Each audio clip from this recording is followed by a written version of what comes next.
Bienvenidos una vez más, hermanos, a una nueva lección. Estamos ya preparándonos para iniciar a la lección número 4, o la cuarta lección de esta materia de las cartas del apóstol Pedro. Vamos ya entonces preparándonos. Espero que ustedes también tengan sus Biblias en el momento que ustedes van a estudiar cada una de estas lecciones, cada uno de estos videos. Así que, hermanos, un placer y un privilegio poder estar con ustedes una vez más en una nueva clase, en una nueva lección, para que aprendamos juntos una lección más, un poquito más acerca de esta bonita materia, las cartas del apóstol Pedro. Voy a estar entonces compartiendo con ustedes la clase para este día. Si Dios así lo permite, será la clase que estaremos desarrollando. La clase es la clase número 4, ¿verdad? Estamos allí ya preparados para poder presentar a ustedes la lección número 4 o la cuarta lección.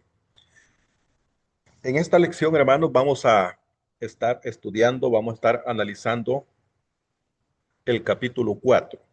Ese va a ser el capítulo que nos va a entretener y va a ser nuestro enfoque en esta cuarta lección. Así que una vez más, hermanos, pues bienvenidos a la cuarta lección.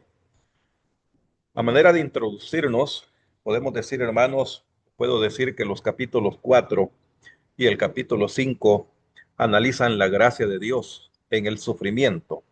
La gracia de Dios. La gracia de Dios es el regalo inmerecido de Dios, el favor de Dios en el sufrimiento. El apóstol Pedro ya se ha referido pues al sufrimiento cotidiano o al sufrimiento común, normal, que enfrenta el cristiano. Por ejemplo, el reproche, por ejemplo, las acusaciones, las afrentas, los insultos, las burlas, etcétera. Pero ahora les dice a los cristianos, pero ahora le dice a los hermanos a quienes está escribiendo el apóstol Pedro, que el fuego de prueba o la examinación de fuego de la persecución oficial está a punto de caerles encima o está a punto de sobrevenir.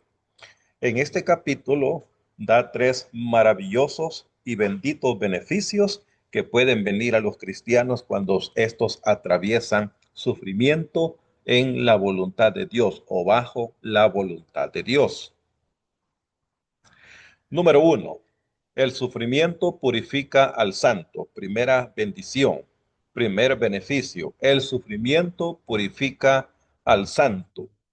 Esto lo tenemos en la primera carta, en el capítulo 4, versículo 1 al versículo 6. Vamos a darle lectura, hermanos. Capítulo 4. Todos con su Biblia, por favor. Versículo 1 al 6. Puesto que Cristo ha padecido por nosotros en la carne, vosotros también armaos del mismo pensamiento. Pues quien ha padecido en la carne terminó con el pecado, para no vivir el tiempo que resta en la carne conforme a la concupiscencia de los hombres, sino conforme a la voluntad de Dios. Baste ya el tiempo pasado para haber hecho lo que agrada a los gentiles, andando en lascivias, concupiscencias, embriagueces, orgías, disipación y abominación y abominables idolatrías. A estos les parece cosa extraña que vosotros no corráis con ellos en el mismo desenfreno de disolución y os ultrajan. Pero ellos darán cuenta al que está preparado para juzgar a los vivos y a los muertos, porque por eso también ha sido predicado el evangelio a los muertos, para que sean juzgados en carne según los hombres, pero vivan en espíritu según Dios. El sufrimiento purifica al santo, purifica al cristiano, purifica a los hijos de Dios. Cuando la vida es fácil, hermanos, nos deslizamos y caemos en el descuido y caemos en el pecado. Pero el sufrimiento cambia nuestros valores, el sufrimiento cambia nuestras metas. El fuego de prueba es un horno que purifica el oro y permite que Dios elimine la escoria, es decir, las cosas malas. En el libro de los Salmos, vamos a leer en el libro de los Salmos lo que encontramos aquí respecto de esto.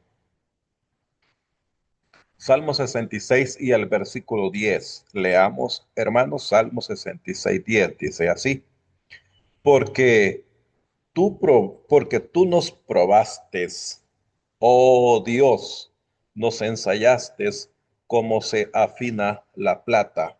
Habla en este versículo también de una prueba, ¿verdad? De una prueba. Así como probaste, o así dice, como se afina la plata, para que quede la plata como un material muy sólido y muy templado.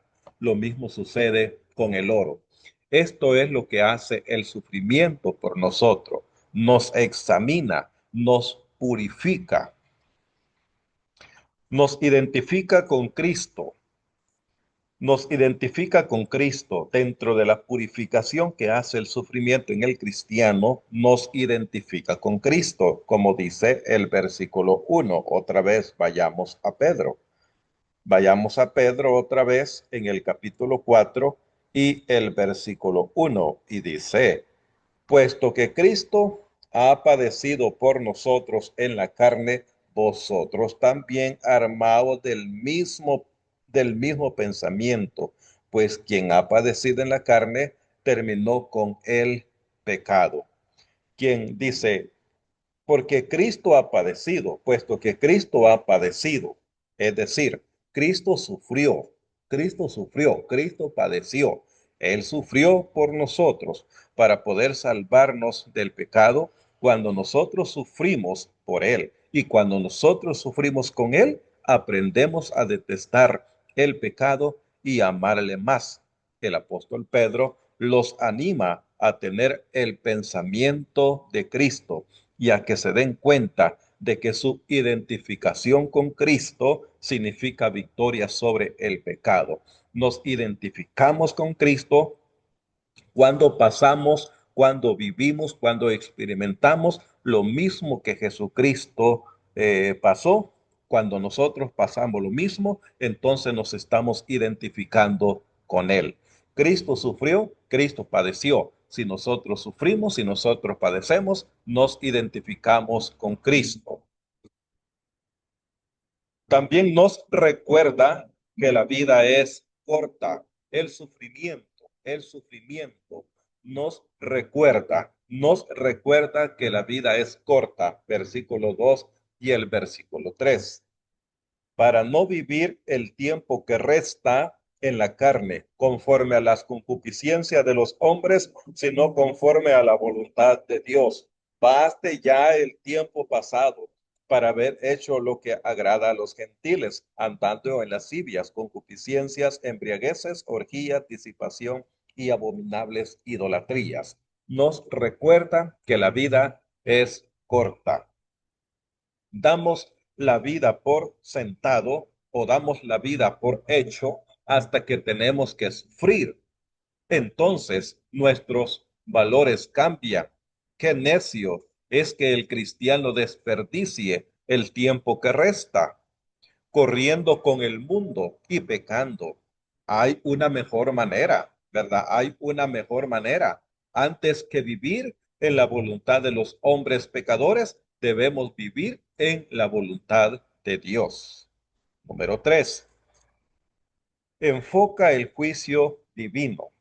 Otra de las bendiciones, otras bendiciones del sufrimiento es que enfoca el juicio divino. Versículo 4 al 6. A estos les parece cosa extraña que vosotros no corráis con ellos en el mismo desenfreno de disolución y os ultraja. Pero ellos, pero ellos darán cuenta al que está preparado para juzgar a los vivos y a los muertos, porque por esto también ha sido predicado el evangelio a los muertos para que sean juzgados en carne según los hombres, pero vivan en espíritu según Dios. El sufrimiento enfoca el juicio divino. El cristiano vive de acuerdo con el juicio de los hombres y por el juicio de Dios. El mundo piensa que es extraño que ya no nos unamos con ellos, que ya no corramos con ellos en el pecado y hablan mal de nosotros, pero su ultraje no nos perturba. Dios los juzgará algún día. Ellos darán cuenta a Dios. El versículo 6 pudiera parafrasearse de la siguiente manera. Hay personas muertas físicamente ahora, pero vivas con Dios en el espíritu con que fueron juzgados por el mundo, pero oyeron el evangelio antes de morir y creyeron, sufrieron y murieron debido a su fe, pero ahora están vivos con Dios. Es mejor sufrir por Cristo e ir a estar con Dios que seguir al mundo y estar perdido. Para los cristianos, hermanos, hermanas, estudiantes, para los cristianos es importante armarse de la misma actitud hacia el mundo, el pecado y el sufrimiento que Jesús tuvo mientras estaba en la tierra. Él se armó de esa actitud. También nosotros debemos de armarnos de esa misma actitud y decir no al pecado aún en medio del sufrimiento. Si enfrentamos el sufrimiento sin una actitud espiritual, en lugar de purificarnos, en lugar de purificarnos, nos amargará, es decir, nos hará sentirnos triste. El sufrimiento debe de purificarnos. El sufrimiento debe de probarnos. El sufrimiento es donde nosotros debemos de demostrar nuestra fe. Pero si nosotros lo hacemos con una actitud espiritual, pero si nosotros no lo hacemos con una actitud espiritual, en lugar de purificarnos, en lugar de bendecirnos y de probar nuestra fe, nos hará sentir entonces amargos, nos hará sentir disgustos y nos vamos a sentir tristes. No debemos de sentirnos tristes. El apóstol Pablo dice que debemos de gozarnos en medio de las pruebas. También Santiago, también escribiendo su carta, él dice que debe de haber gozo, debe de haber contentamiento en medio del sufrimiento, porque el sufrimiento es una bendición. La segunda cosa que hace, la segunda bendición que acarrea el sufrimiento, hermanos, es que el sufrimiento unifica a la iglesia. Capítulo 4, versículo 7 hasta el versículo 11. Versículo 7 al 11. Leámoslo, por favor. Mas el fin de todas las cosas se acerca. Sed pues sobrios y velad en oración, y ante todo tened entre vosotros ferviente amor, porque el amor cubrirá multitud de pecados. Hospedaos los unos a los otros sin murmuraciones, cada uno según el don que ha recibido. Ministrelo a los otros como buenos administradores de la multiforme gracia de Dios. Si alguno hable conforme a las palabras de Dios. Si alguno ministra, ministre conforme al poder que Dios da, para que en todo sea Dios glorificado por Jesucristo, a quien pertenecen la gloria y el imperio por los siglos de los siglos. Amén. El apóstol Pedro repite la exhortación: sed pues sobrios. Sed pues sobrios. En el capítulo 1 y el versículo 13. Y lo vuelve a repetir en el capítulo 5 y el versículo 8. La palabra sed pues sobrios. Les recuerda que Cristo viene pronto, según el capítulo 5 y el versículo 4. Leámoslo, por favor. 5:4 dice así: y cuando aparezca el príncipe de los pastores, vosotros recibiréis la corona incorruptible de gloria. Y que en medio del sufrimiento, no solamente les recuerda que Cristo viene pronto, no solamente les recuerda el regreso o el aparecimiento del príncipe de los pastores, sino que les recuerda que en medio del sufrimiento, los santos, los cristianos tienen responsabilidad el uno hacia el otro. Qué interesante, ¿no? En medio del sufrimiento, los cristianos tenemos responsabilidades el uno hacia el otro. Orar, hermanos, orar es una de ellas. Lo mismo que el ferviente amor. La palabra ferviente aquí significa extendido, un extendido amor. El amor cristiano nunca llega al punto de romperse. Ya es demasiado malo cuando el mundo acusa a los santos, así que estos no deben acusarse los unos a los otros. El amor ayudará a cubrir los pecados de los santos, de los cristianos. El amor no limpia, el amor no limpia el pecado, pero sí cubre el pecado siempre que no ande por todas partes hablando de los pecados de otros. El apóstol Pedro exhorta a estos cristianos tanto a abrir sus hogares como a abrir como sus corazones. La hospitalidad cristiana es una bendición olvidada en la iglesia moderna y necesitamos restaurarla. Por último, los cristianos necesitan servir al Señor a pesar de la persecución, ministrando sus dones como buenos administradores de la multiforme gracia de Dios. La palabra que se traduce multiforme también significa multicolor, variada. La gracia de Dios puede satisfacer cualquier necesidad o también puede combinarse con cualquier color que pudiera venir a la vida. Dios nos da los dones y Dios nos da la fuerza para usarlo todo para su gloria. Y luego, pues, la tercera bendición que nosotros encontramos en el sufrimiento es que el sufrimiento glorifica al Señor. ¿Qué hace el sufrimiento, hermanos? Glorifica, le da la gloria, le da la grandeza a Dios. Capítulo 4, versículo 12 al 19. Leámoslo. Capítulo 4, versículo 12 hasta el versículo 19. Amados, famoso hermano este versículo. Amados, no os sorprendáis del fuego de prueba que os ha sobrevenido como si alguna cosa extraña os aconteciese, sino que gozaos por cuanto sois participantes de los padecimientos de Cristo, para que también en la revelación de su gloria os gocéis con gran alegría. Si sois vituperados por el nombre de Cristo, sois bienaventurados, porque el glorioso Espíritu de Dios reposa sobre vosotros. Ciertamente, de parte de ellos, Él, es decir, Jesús es blasfemado, pero por vosotros es glorificado.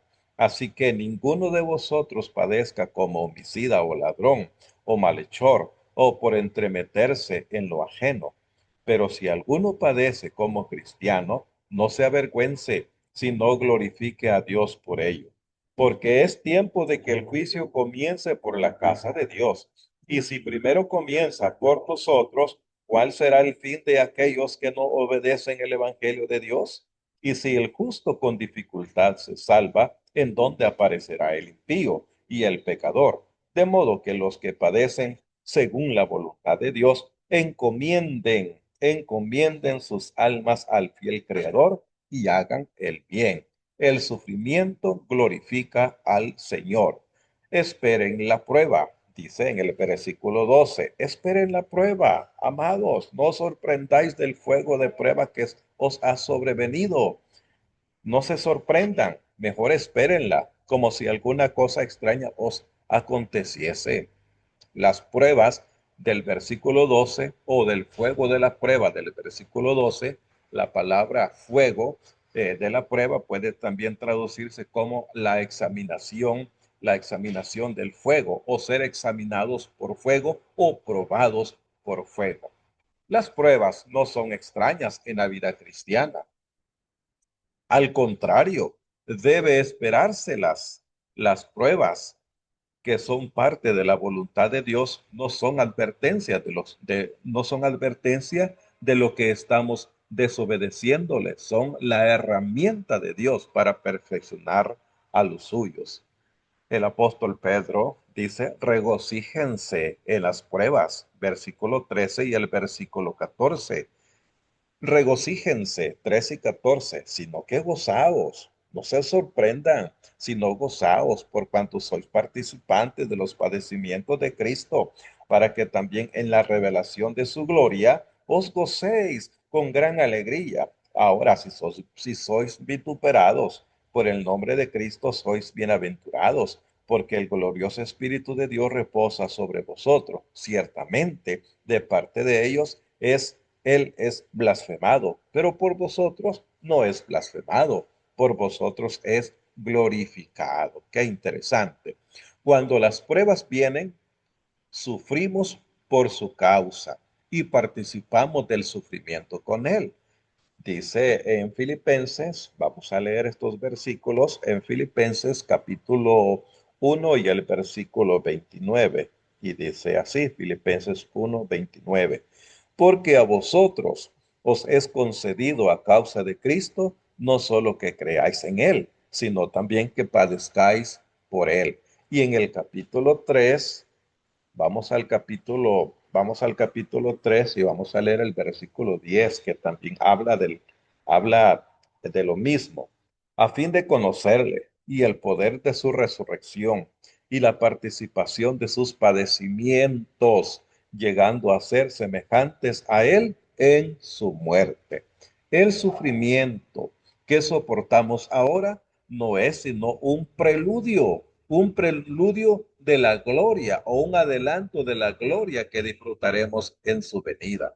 Todavía más, el Espíritu de Dios reposa con poder refrescante, traducción literal del versículo 14, sobre el creyente que sufre. Cuando echaron a los tres jóvenes hebreos en el horno ardiendo, tenían fe de que Dios podía librarlos. Mire, al libro de Daniel, donde encontramos esta historia. En el libro de Daniel. Daniel capítulo 3 del 19 al 30. Capítulo 3 del versículo 19, vamos a leer hasta el versículo 30. Entonces Nabucodonosor se llenó de ira y se demudó el aspecto de su rostro contra Sadrach, Mesach y Abednego, y ordenó que el horno se calentase 7 veces más de lo acostumbrado, y mandó a hombres muy vigorosos que tenía en su ejército que atasen a Sadrach, a Mesach y a Abednego para echarlos en el horno de fuego ardiendo. Entonces estos varones fueron atados con sus manos, sus calzas, sus turbantes y sus vestidos y fueron echados dentro del horno de fuego ardiendo. Y como, y como la orden del rey era apremiante y lo habían calentado mucho, la llama del fuego mató a aquellos que habían alzado a Sadrach, Mesach y Abednego. Y estos tres varones, Sadrach, Mesach y Abednego, cayeron atados dentro del horno de fuego ardiendo. Entonces el rey Nabucodonosor se espantó y se levantó apresuradamente y dijo a los de su consejo: ¿no echaron a tres varones atados dentro del fuego? Les preguntó. Ellos respondieron al rey: es verdad, oh rey. Y él dijo: he aquí, yo veo cuatro varones sueltos que se pasean en medio del fuego sin sufrir ningún daño. Y el aspecto del cuarto era semejante a hijo de los dioses. Entonces Nabucodonosor se acercó a la puerta del horno de fuego ardiendo y dijo: Sadrach, Mesach y Abednego, siervo del Dios Altísimo, salid y venid. Entonces Sadrach, Mesach y Abednego salieron en medio del fuego.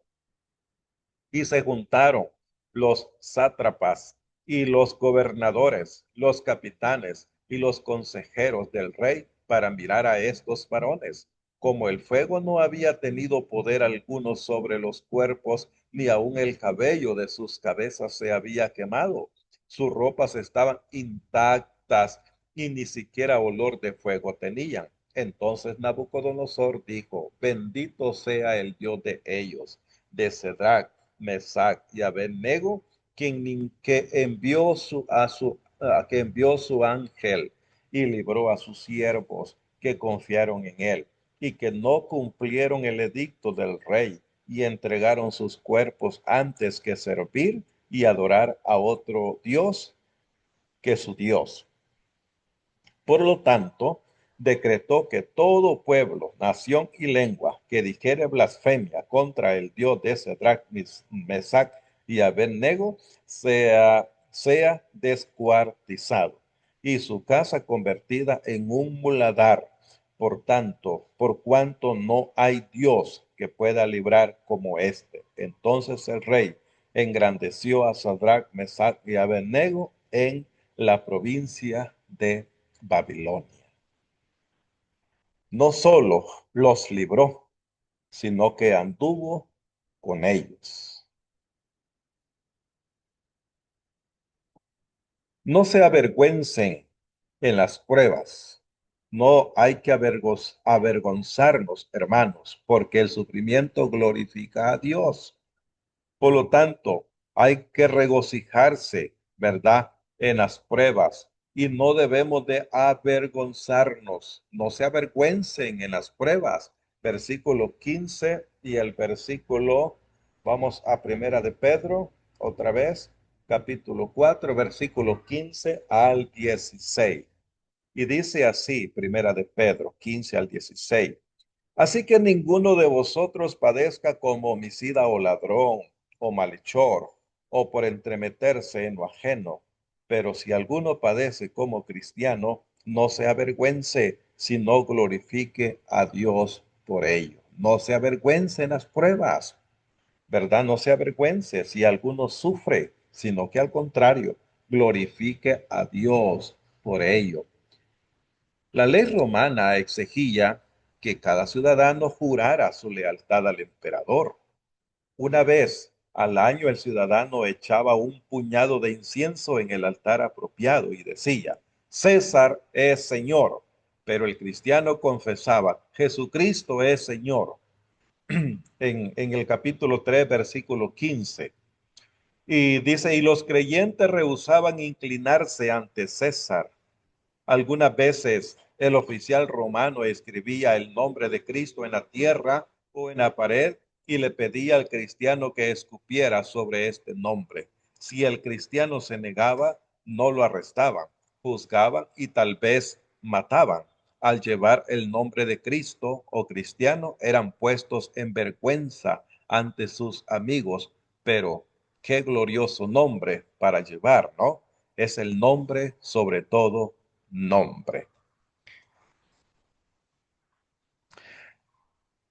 Debemos de ser testigos en las pruebas. Versículo 17, versículo 18. Debemos de ser testigos, testigos, porque el tiempo, versículo 17 y 18, porque es tiempo de que el juicio comience por la casa de Dios. Y si primero comienza por nosotros, ¿cuál será el fin de aquellos que no obedecen el Evangelio de Dios? Y si el justo con dificultad se salva, ¿en dónde aparecerá el impío y el pecador? Seamos testigos en las pruebas, seamos testigos en el sufrimiento. Si Dios envía pruebas a la iglesia hoy, es evidencia de que un día juzgará a los perdidos, ¿o no? Nosotros tenemos pruebas ahora y gloria más tarde. Los perdidos tienen su gloria ahora y su sufrimiento más tarde. Paradójico. El único cielo que el pecador perdido conocerá está aquí en la tierra. Ahora, Dios empieza su juicio en su casa, que es la iglesia. Véase en Ezequiel 9:6. Vamos al libro de Ezequiel, Ezequiel 9:6, y dice así: Matad a viejos, jóvenes y vírgenes. Vamos a ver, permítanme no estar equivocado. Ezequiel 9 y el versículo 6. Y mujeres hasta que no quede ninguno, pero a todo aquel sobre el cual hubiere señal, no os acercaréis, y comenzaréis por mi santuario. Comenzaron pues desde los varones ancianos que estaban delante del templo, porque es necesario, ¿verdad?, que su juicio comience en su casa, que es la iglesia.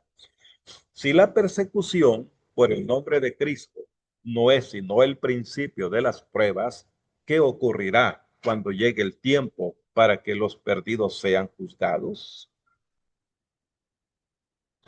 Los justos, es decir, los creyentes, como dice Pedro, se salvan, pero ¿cómo se salvan?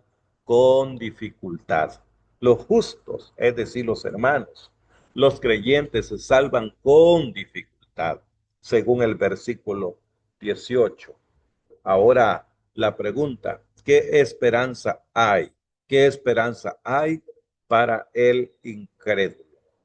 Si el justo con dificultad, hermano, se salva, entonces, ¿qué esperanza hay para el incrédulo?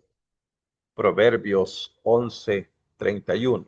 Vamos a Proverbios 11 y el versículo 31. ¿Cómo lee? Dice así: ciertamente el justo será recompensado. El justo va a ser recompensado en la tierra. Cuanto más el impío y el pecador, también ellos serán, recompensados. La pregunta es, ¿cómo serán recompensados? Si el justo con dificultad, va a ser recompensado. Si el creyente con dificultad se salvará, con dificultad, entonces, ¿qué recompensa? Entonces, la recompensa también para el incrédulo. ¿Cómo será la recompensa también para el incrédulo? Encomiéndese a Dios. Versículo 19. Llegamos al último versículo entonces de Primera de Pedro en el capítulo 4, ¿verdad?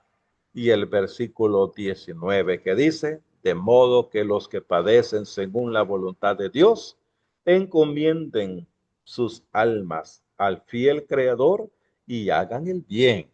La palabra encomendarse, ¿verdad? En medio de del sufrimiento, dice Pedro, en medio del dolor, en medio de las aflicciones, en medio de las pruebas, hay que encomendarse, encomiéndese a Dios o póngase en las manos de Dios. Esta es la palabra encomendarse que se usa aquí en un término bancario, se refiere al acto de dejar una cantidad en depósito, una cantidad de dinero en depósito para que sea guardada, pero guardada con seguridad. Así nuestras vidas podemos encomendársela a Dios. Él va a cuidar de nuestra vida y la va a cuidar con seguridad, hermanos, hermanas. Encaja hermosamente con la ilustración del oro en el capítulo 1 y el versículo 7. Dios envía el fuego de prueba. ¿Para qué? Para quemar la escoria, es decir, la materia que al ser martillada suelta el hierro candente o caliente y nosotros nos encomendamos a él para que nos guarde con seguridad, sabiendo que no puede fallarnos. Podemos estar seguros de que Dios pagará interés sobre nuestro depósito. Pero nótese que nos encomendamos a hacer el bien. Esto es, nos encomendamos a Dios según obedecemos su palabra. Esta es una rendición diaria y a toda hora, viviendo para complacer a Dios y servir a otros, para complacer a Dios y servir a otros. Los cristianos, los cristianos atravesamos o atraviesan el fuego de la prueba antes de que Cristo vuelva. Interesante, hermanos. Los cristianos, la iglesia, ¿verdad? Atraviesa o atravesamos como cristianos el fuego de la prueba. Somos probados, somos examinados en nuestra fe antes de que Cristo vuelva. La situación mundial no mejorará. Las actitudes hacia los cristianos no mejorarán. El mundo siempre ha aborrecido el nombre de Cristo y continuará detestándolo. Si nos identificamos con el nombre de Cristo, el mundo nos aborrecerá, según Juan capítulo 15, versículo 18 al 21. Pero si hacemos ahora, si por otro lado hacemos arreglos, hacemos algunos acuerdos, hacemos alguna amistad con el mundo, algún chunchullo, como dicen, hermano, algún arreglo para no sufrir, entonces escaparemos de la persecución. Pero ¿de qué sirve? ¿Verdad? ¿De qué sirve escapar de la persecución? Pero también nos perderemos la bendición y la gloria de participar de los sufrimientos de Cristo. Qué interesante, ¿no? Entonces, no debemos de sorprendernos, como dice Pedro, del fuego de la prueba. No debe de sorprendernos, ¿verdad? No debe de extrañarnos. Al contrario, debemos de esperarlo, debemos de desearlo, porque eso es una bendición. Esa es una bendición. Entonces, si nosotros como cristianos, como iglesia, hacemos algún arreglo, llegamos a algún acuerdo o alguna amistad con el mundo para no sufrir persecución, entonces, bueno, podemos escapar de la persecución, pero entonces nos vamos a privar, nos vamos a perder la bendición y la gloria que trae, ¿verdad? Que trae por participar de los sufrimientos de Cristo. ¿Qué es lo que nosotros, qué es lo que creemos que es mejor?